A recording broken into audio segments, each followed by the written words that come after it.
quero ler um versículo da Bíblia com você. Gente, é por isso que eu sou tão apaixonado pelas Escrituras, porque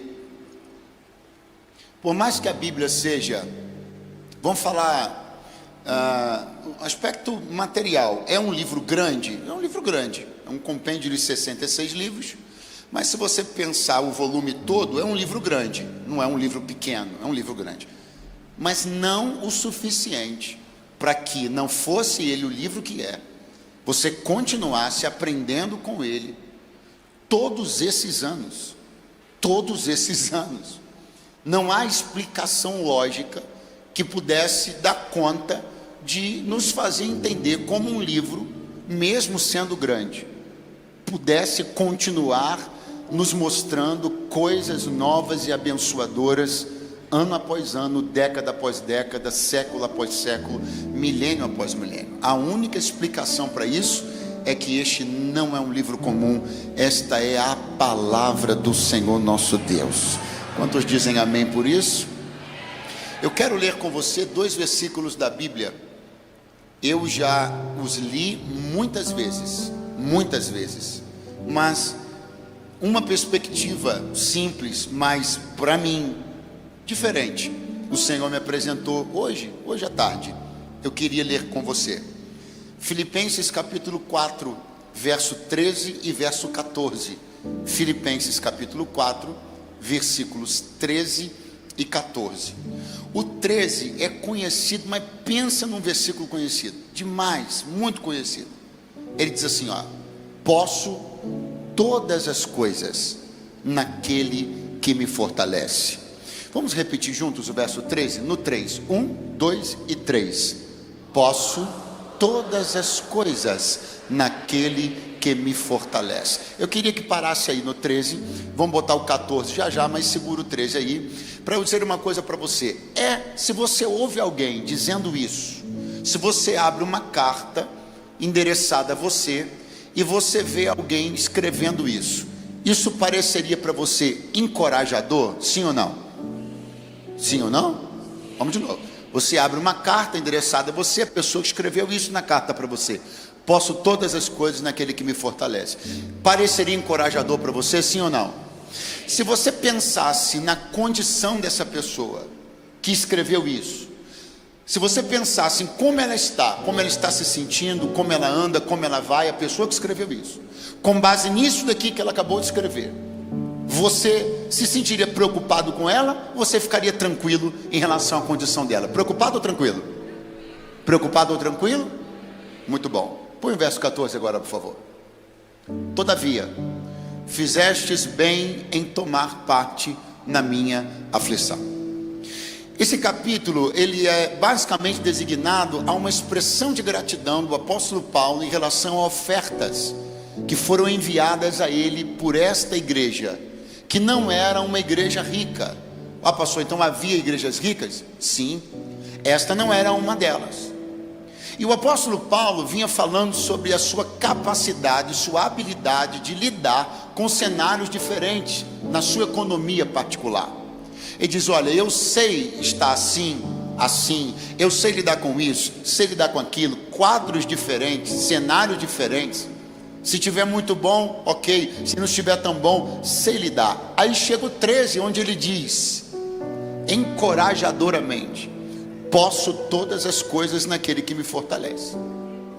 E uma expressão dessa, de tamanha confiança, de tamanha maturidade, da parte de um homem como Paulo, coloca ele numa posição de uma espiritualidade suficiente.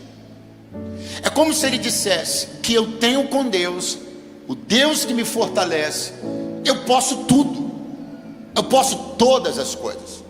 Essa é uma demonstração de poder, sim ou não? Vamos lá, alguém acabou de dizer, posso todas as coisas naquele que me fortalece. Isso é uma demonstração de Paulo está demonstrando que tem, só que aí no 14 ele diz assim, todavia, vocês fizeram bem em terem tomado parte na minha aflição. Então o fato de eu ser um homem convicto do que Deus faz, o fato de eu ver o que Deus está fazendo, O fato de eu poder todas as coisas naquele que me fortalece não muda o fato de que vocês fizeram bem em ter entregue e enviado a mim as ofertas que vocês enviaram. O que eu quero que você entenda, e eu acho que isso encaixa como uma luva aqui para nós, para essa casa, para essa igreja. Você acabou há pouco de, quem estava aqui no início, assistir um vídeo onde coisas aqui maravilhosas foram demonstradas, coisas que Deus tem feito. Eu disse quem? Quem? Então, quando você olha tudo que Deus está fazendo nesse lugar, quando você olha uma igreja que proporcionou, não para si própria, mas para a comunidade evangélica de São Paulo, a possibilidade de estar num estádio de futebol, realizando um culto de virada. Quando você olha para uma igreja que pegou as mulheres e reuniu num espaço tão poderoso, quando você olha para uma igreja que está se movendo na velocidade e no poder que essa igreja está se movendo, você compreende que nós estamos vivendo o versículo 13, podendo todas as coisas naquele que nos, mas essa é a hora que você tem que tomar cuidado, porque quando você observa uma igreja, um ministério, se movendo com poder, você pode pensar que em função desse movimento está acontecendo tão aceleradamente, tão poderosamente, você não precisa fazer nada em relação a esse ministério, a essa pessoa, a essa casa, a essa família. E aí que o apóstolo Paulo diz: ok, eu posso todas as coisas naquele que me fortalece. Estou dizendo a vocês abertamente, não estou chorando pitangas, eu posso tudo naquele que me fortalece. Mas vocês fizeram bem na oferta que entregaram, porque ainda que alguém ou uma igreja esteja se movendo com muito poder, com muita aceleração e com muito crescimento, todavia a minha entrega nunca se fará desnecessária. Pelo contrário, ela faz-se necessária, porque quando o apóstolo diz: posso todas as coisas naquele que me fortalece, ele sabe que o poder de Deus manifesta-se através das pessoas.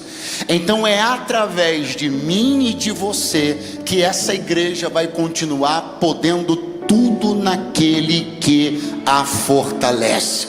Pastor, está muito bom, o que eu faço? Recolho? Não, está muito bom, mas vai ficar ainda melhor. Pastor, foram tantas coisas que eu vi no telão que eu acho que já está tudo certo. Não, você está muito enganado.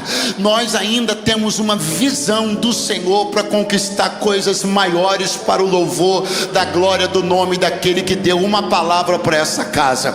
Então, ainda que essa casa esteja operando em poder, crescendo em poder, acelerando em poder, todavia, cada um de nós precisa e deve continuar fazendo a nossa entrega e a nossa parte.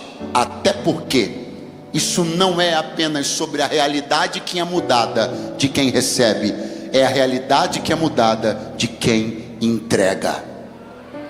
Ainda que não houvesse, eu acho que não existe uma igreja, pelo menos uma igreja que trabalhe sério, não tem. Não tem uma igreja que trabalhe sério nesse país, nesse mundo, que possa dizer assim: nós não temos necessidade alguma de receber recurso algum.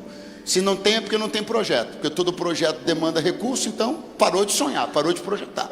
Mas ainda que tivesse, ainda assim, esse movimento não pararia nunca, porque não é sobre quem recebe apenas, é sobre quem entrega.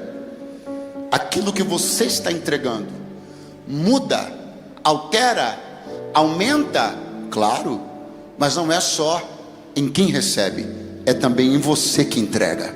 Então nós vamos fazer isso agora, com ânimo, com alegria, com júbilo, vamos fazer de maneira celebrativa. Nós vamos ser, pela misericórdia de Deus, que é quem aumenta a sementeira, quem dá semente ao que semeia, nós vamos ser aqueles que vamos continuar colocando óleo nessa engrenagem gigantesca que é o reino de Deus, para que coisas poderosas não parem, continuem acontecendo aqui em Lagoinha Alphaville e em todo o reino de Deus. Quantos ligam essa palavra, digam amém, por favor. Então você vai pegar o envelope que está na sua cadeira agora, e você vai, num gesto de generosidade, você vai contribuir, honrando a Deus, adorando a Deus, expressando sua fé. E porque Deus é muito bom, E porque a lei da semeadura é uma realidade, nós vamos colher e experimentar milagres. Alguém acredita nisso além de mim, por favor? Então você pode escanear o QR Code que está no telão, pode digitar a chave Pix, ou pode fazer transferência para uma das contas que estão expostas. Se você desejar fazer a sua oferta em espécie ou cheque, ponha direto no envelope. Mas se você quiser receber aí uma maquineta de cartão para poder fazer a sua oferta através do crédito ou débito, faz um sinalzinho com a sua mão, vai chegar um voluntário onde você está e ele vai te ajudar nisso. O nome do Senhor vai ser glorificado. Tá ligado essa palavra? Diga amém. Vamos lá fazer isso com entusiasmo e alegria.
Algum querido irmão ou irmã ainda precisando fazer uso da maquininha de cartão? Faz um sinalzinho com a sua mão. O time de voluntários está bem ligado, mas a gente tem um espaço bem grande, então às vezes a mãozinha pode não estar sendo vista, então dá uma chacoalhadinha assim, se você ainda precisar que chegue um voluntário até você para poder entregar a maquininha de cartão para te ajudar na oferta em crédito ou débito. Me parece que não, então quero orar com você em nome de Jesus. Pai, em o nome de Jesus, eu quero apresentar esses teus filhos. Eles não foram persuadidos, eles agiram por fé, e por terem agido por fé, já estão te agradando, já estão te agradando, já estão colocando um sorriso no teu rosto, porque sem fé é impossível agradar-te, mas o contrário também é válido, é possível agradar-te através da fé. Então, Senhor, em nome de Jesus, toda palavra liberada nesse altar, em conformidade com a tua vontade, cumpra-se, e o teu nome seja maravilhosamente glorificado, em nome de Jesus, amém, e graças a Deus. Quantos dizem amém? E quem diz aleluia? Pega a sua Bíblia, por favor, novamente, e abra comigo no Evangelho de Jesus, segundo escreveu Lucas, capítulo de número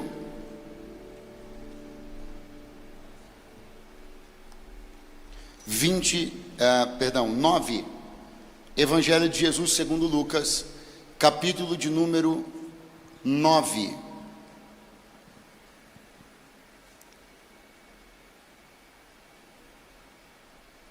Melhor, vamos começar no versículo 27 do capítulo 8, ok?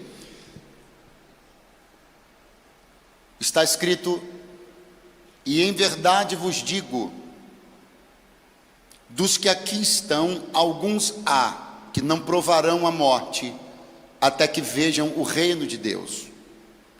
E aconteceu que quase 8 dias depois dessas palavras, tomou consigo a Pedro, a João e a Tiago, e subiu ao monte a orar. Quantos dizem amém? Quem diz graças a Deus? Eu quero declarar que nós estamos nesse momento no Monte Santo do Senhor. Obrigado pelo entusiasmo do pessoal aqui do meio. Nós estamos profeticamente nesse momento no Monte Santo do Senhor. Fomos convidados através da sua generosidade, da sua graça, a subir a esse lugar. Pastor, e o que tem de bom aqui? Ele. Aqui há revelações que não há em outros espaços. Aqui há exposições que não há em outros espaços. Veja bem, o Senhor dirigiu uma palavra aos seus discípulos, e essa palavra foi assim: alguns dentre vós que estão aqui não verão a morte antes de que tenham uma visão do reino de Deus. Jesus dirigiu essa palavra a um grupo de 12 pessoas. Quantas pessoas? Quantas pessoas? E ele disse a estas pessoas: alguns são todos? Alguns são todos? Bom, então nós já sabemos que dos 12 que estão ouvindo Jesus dizer isso, não serão todos que viverão isso. Alguns. Nós sabemos 2 coisas somente. Primeiro, é mais de 1. Segundo, menos de 12. Então entre 2 e 11 poderia ser qualquer número. Poderiam ser 2, 3, 4, 5, 6, 7, 8, 9, 10 ou 11. Não poderiam ser 12, senão ele teria dito todos. Não poderia ser 1, senão ele teria dito alguém. Como ele disse alguns. Então está entre 2 e 11. Eu queria que você olhasse alguém do seu lado e diria: eu estou sentindo que você está entre o número 2 e o número 11. Significa que o que ele disse que vai fazer tem a ver com você. O que você decide, se excluir ou se incluir? O que parece mais fácil a você? Fazer uma conta rápida e pensar: não deve ser comigo, não deve ser sobre mim. Eu queria que você começasse esse início dessa segunda palavra compreendendo que se excluir é mais fácil, mas é muito mais covarde. Continuar se excluindo com desculpas como: não deve ser comigo, não deve ser para mim, deve ser sobre o fulano, deve ser sobre o Beltrano. Mas a minha realidade, mas de onde eu vim, mas o que eu estou vivendo. É muito mais fácil você pensar o oposto disso. É ouvir e dizer: deve ser sobre mim que ele está falando, deve ser comigo que ele está dizendo que vai acontecer isso, deve ser o meu nome que está na mente dele, deve ser a minha imagem que está no coração dele. Deve ser sobre mim que ele anda falando. Eu quero encorajar você esta noite a parar de se esconder das palavras que são liberadas e começar a ser achado por Deus a respeito de tudo aquilo que é dito aqui. Se hoje Deus dissesse que é só um, eu seria alguém que quereria que fosse eu. Tem mais alguém que também gostaria de ser esta pessoa? Oh, glória! Diga comigo: é para mim essa palavra. Aponta o dedo para umas 10 pessoas, diga: essa palavra é para você. É sobre você que Deus está falando. É sobre você, é sobre você. Alguns há aqui dentre vós que não experimentarão a morte antes que tenham uma visão do reino de Deus. Qual é a tendência ao ouvir uma coisa como essa? Projetar o cumprimento dessa palavra para o minuto final da vida. Preste atenção. Jesus disse assim: tem uns aqui entre vocês que não vão morrer antes de terem uma visão do reino. Você consegue entender que a projeção natural de quem ouve essa palavra é pensar: deve então ser uma última visão antes da morte, deve ser no leito de morte, deve ser quando eu estiver velhinho, deve ser no apagar das luzes da minha vida na terra, que vai se cumprir essa palavra. Eu vou ter uma visão do reino e logo depois vou morrer. Só que eu sou surpreendido quando leio o primeiro versículo do capítulo posterior, quando diz a Bíblia: e 8 dias depois. Aquilo do qual Jesus estava falando, a visão do reino que alguns experimentariam antes da morte, uma visão não vista por todos, uma experiência não franqueada a todos, aconteceria no Monte da Transfiguração, 8 dias depois, com Pedro, Tiago e João. Eu queria muito que você parasse de projetar para tão longe algo que Deus está querendo fazer daqui a 8 dias. Eu queria muito que você parasse de levar para a sua velhice o que Deus quer fazer ainda na sua mocidade. Eu queria que você começasse a entender que é muito mais gostosa a vida de quem está à espera do cumprimento de uma promessa para daqui a 1 minuto, do que se tardá-la para daqui a 20 anos. Deus pode fazer o que Ele disse daqui a 8 dias, ou 7 dias, ou 6 dias, ou 5 dias, ou 4 dias, ou 3 dias, ou 2 dias, ou amanhã, ou ainda hoje antes da meia-noite. Deus pode cumprir o que Ele falou. Para de colocar tão para frente algo que pode estar te esperando na próxima esquina da vida. Alguns há aqui que não vão morrer sem uma visão do reino. E 8 dias depois. Quantos dias? Você pode fazer melhor. Quantos dias? 8 dias depois, Jesus chama estes alguns: Pedro, Tiago e João, e diz: vamos comigo ali no monte, vamos orar. Jesus não anunciou tudo o que aconteceria lá, mas Ele anunciou aquilo que, acontecendo, destrava tudo: oração. Obrigado a esses 3 irmãos aqui pelo entusiasmo. Vou tentar de novo. Jesus não anunciou tudo o que aconteceria lá, mas Ele anunciou aquilo que, depois que acontecer, destrava tudo: oração. Quando você for chamado à oração por Deus, compreenda que Ele está te chamando para um universo de possibilidades infinitas. Quando Deus te chamar para oração, compreenda que Ele está te chamando para acontecimentos posteriores, incalculáveis. Pastor, mas a oração vai ter um momento de começar e um momento de terminar. Sim, a oração sim, seus efeitos não. Em nome de Jesus, subamos o monte da oração, porque depois da oração vai vir a transformação, transfiguração, libertação. É depois da oração. Venham comigo Pedro, Tiago e João. Diga comigo: Pedro. Muito fraco, diga Pedro, Tiago e João. Pergunte: por que Pedro? Talvez porque ele foi quem disse para o Senhor: estou pronto a ir contigo até a prisão e a morte. Por que Tiago e João? Talvez porque Tiago e João quiseram um lugar, um à direita e outro à esquerda do Senhor. Por que Pedro? Talvez porque Pedro foi aquele quem disse: não me compare com os demais, eu não vou te abandonar. Pedro, Tiago e João tinham dado demonstrações de que julgavam ser pessoas diferentes, que mereciam lugares diferentes. Tanto é que a Bíblia diz que Pedro disse: não me compara a eles. A Bíblia diz que Tiago e João quiseram um lugar, um à direita e um à esquerda do Senhor. Esses 3 homens vão com Jesus ao Monte da Transfiguração, e esses 3 homens vão com Jesus a um lugar separado no jardim do Getsemane, aonde Jesus vai transfigurar-se de um jeito diferente do Monte da Transfiguração.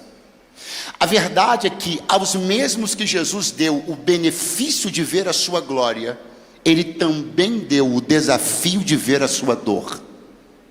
Não por acaso os mesmos que subiram ao Monte da Transfiguração foram os mesmos destacados para irem além com Jesus no jardim do Getsemane, onde diz a Bíblia que Jesus demonstrou toda a sua tristeza profunda. Eu quero te dar uma notícia, não sei se você vai ficar muito animado. É muito bom ser destacado para subir ao Monte da Transfiguração,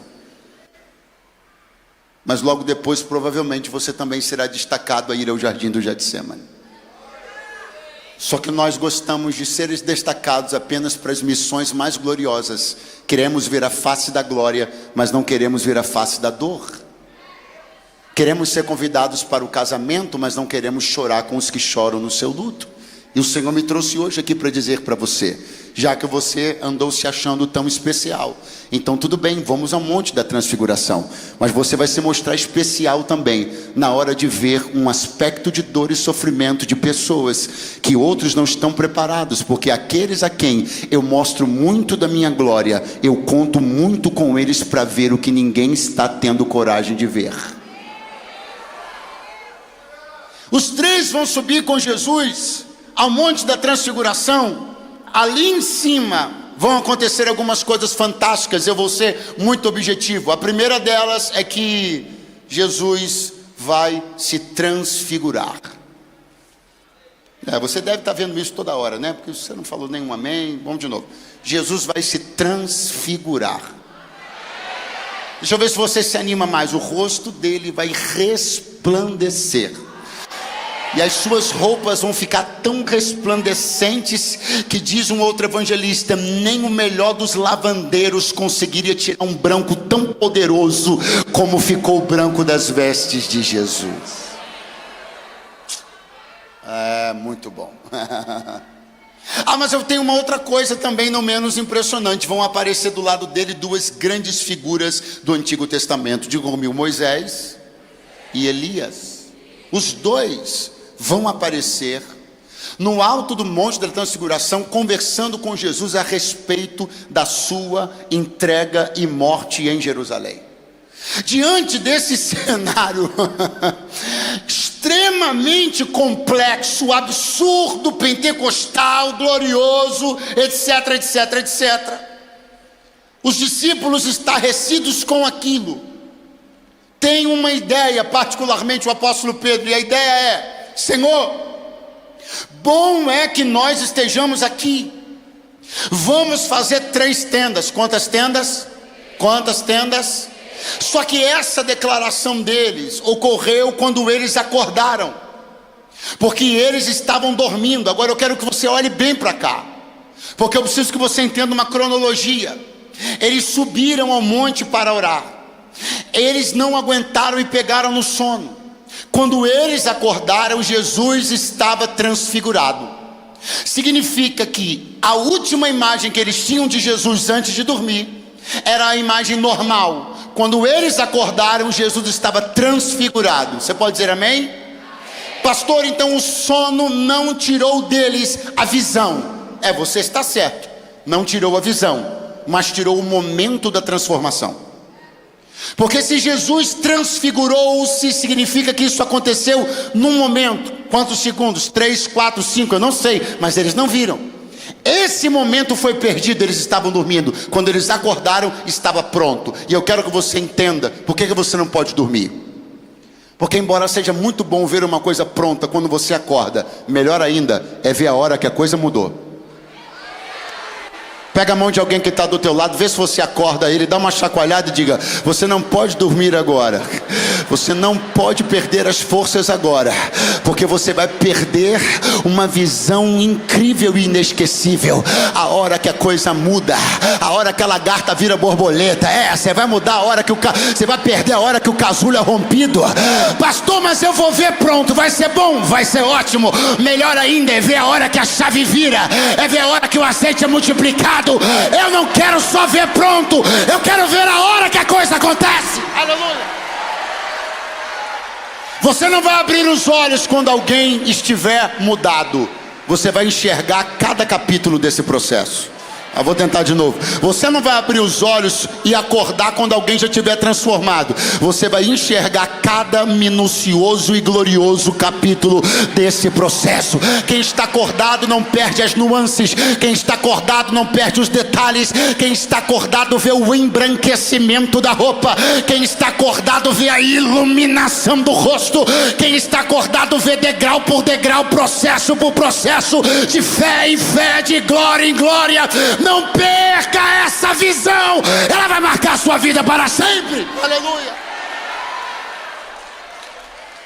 Por mais que você esteja cansado do processo que você está vivendo, Deus me trouxe hoje aqui para te dizer: não durma agora.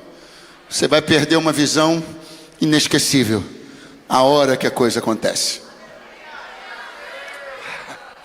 Quando de repente as 50 palavras chulas ditas por aquela pessoa numa mesma frase reduzem para 25, para 5, e de repente muda para um constrangimento de falar perto de você, que daqui a pouco não é só mais isso, já não fala mesmo longe de você.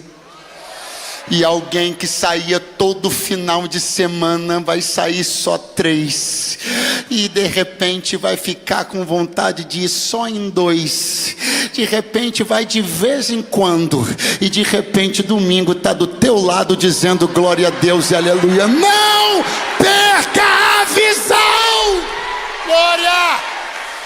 Eu convido você a olhar tijolo por tijolo, real por real, a reconstrução de Deus nesse negócio. Veja, melhora por melhora, aspecto por aspecto, a cura que Deus está construindo no teu corpo. Não perca a visão do processo, ela é tão gloriosa quanto o resultado. 3 tendas é a ideia de Pedro. Uma para Moisés, uma para Elias e uma para Jesus. Diga comigo: 3 cobertos. Horrível, vai de novo. 3 cobertos. 3 ao relento. Essa é a ideia de Pedro. E eu encerro aqui. A ideia de Pedro é: tenda para o Senhor, Moisés e Elias. A gente não precisa. Tudo bem. Se vocês ficarem cobertos, a gente já está bem em estar aqui. A gente já está bem em estar vivendo isso aqui. Diz a Bíblia, não sabendo ele o que dizia. E aí de repente a Bíblia diz que veio uma nuvem que os cobriu. Os quem? Todos. Na melhor ideia que você pode ter, 3 tendas são designadas, uma para Jesus, outra para Moisés e outra para Elias. Na melhor ideia de Deus, você fica coberto também. Eu quero que você entenda que quando você sai da sua ideia e admite a ideia de Deus, quando você tem a humildade de compreender que sua ideia foi ruim, você vai ser incluído naquilo para o qual estava excluído. Por que a ideia de Deus é melhor, pastor Eduardo? Porque só ficariam cobertos Moisés, Elias e Jesus. Mas quando veio a nuvem, eu disse quando veio a nuvem cobriu também Pedro, Tiago e João. Esse é o dia onde os discípulos entenderam que não era mais sobre tendas, era sobre nuvem. Porque as tendas são excludentes, as tendas privilegiam os grandes nomes, mas as nuvens estão abertas para quem quiser entrar. Eu vou chamar o pessoal do F-Hope de novo. Pega a mão de alguém que está do teu lado, fala para ele: houve tempos, muito ruim, diga: houve tempos que funcionava assim, uma tenda, a arca dentro e gente privilegiada lá, mas não é mais assim, não é mais sobre tendas, é sobre uma nuvem, uma nuvem, uma nuvem. Eu vou repetir até você entender: é uma nuvem, é uma nuvem. Não tem uma tenda para o pastor, uma tenda para o voluntário, uma tenda para a banda. Não, é uma nuvem para quem quiser, é uma nuvem para quem quiser, é uma nuvem para quem quiser. Se alguém além de mim quer entrar nessa nuvem, dá um pulo dessa cadeira agora.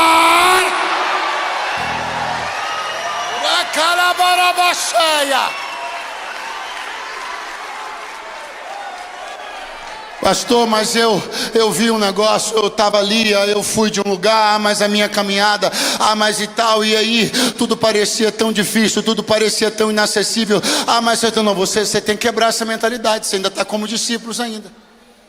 Você ainda está achando que tem que fazer uma tenda para o pastor presidente, uma tenda para o primeiro secretário, uma tenda para o primeiro tesoureiro. Não, é nuvem, é nuvem, é nuvem, é nuvem, é nuvem, é nuvem.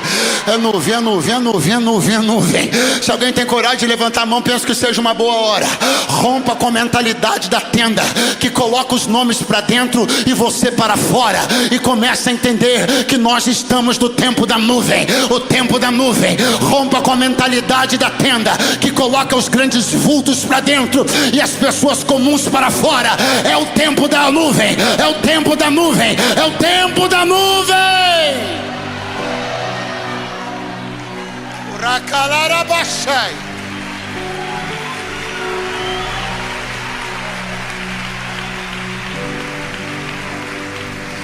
Olha para o seu vizinho, diz para ele: a ideia de Pedro foi: façamos.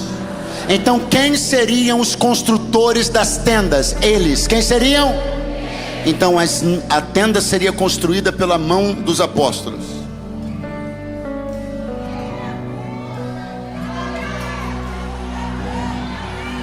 Aí vem o pai, olha de cima e diz: não, não, não, não, não, não, não, não. Vocês podem saber fabricar tendas, mas elas cabem pouca gente. Vocês fabricam tendas, mas só cabem nela os grandes nomes. Vocês sabem fazer tendas, mas elas são cubículos, aonde cabem apenas as pessoas que são supostamente importantes. O que vai cobrir vocês não vai ser feito pela mão de vocês. Diz a Bíblia Sagrada que veio uma nuvem. Homens fabricam tendas, mas só Deus fabrica nuvens. Vou tentar de novo. Homens fabricam tendas, mas só Deus fabrica nuvens. Está na hora de você acreditar que uma cobertura mais eficiente, mais abrangente, mais poderosa está sobre você e a sua casa. A nuvem que Deus enviou, a nuvem que Deus enviou. Mas não sou eu, é a Bíblia que diz que eles entraram. Diga comigo: entraram. Pastor, melhora, vou melhorar. Deus manda a nuvem e não empurra ninguém para dentro. Deus manda a nuvem e entra na nuvem quem quiser entrar. Eu tenho duas notícias. A primeira é: Ele mandou uma nuvem para Alphaville. A segunda é: quem quiser entrar, entra agora. Uracalamancho rele pra cá. Tem mais proteção dentro dessa nuvem do que do blindado que você dirige. E eu não sou contra blindado não, tá, irmão? Que eu moro no Rio de Janeiro. Mas tem mais proteção dentro dessa nuvem do que dentro do blindado que você dirige. Tem mais prosperidade dentro dessa nuvem do que na sede do Banco Safra da cidade de São Paulo. Tem mais saúde dentro dessa nuvem do que dentro do Sírio-Libanês. Saia das tendas e venha para as nuvens.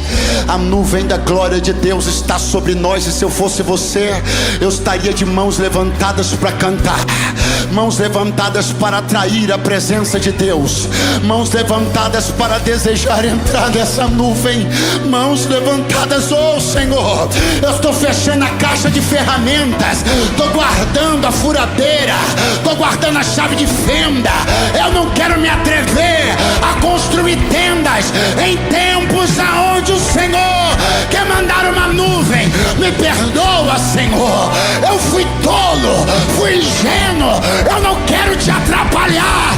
Desconsidera a minha ideia da tenda e desce, desce, desce, desce a tua nuvem aqui em Alphavios.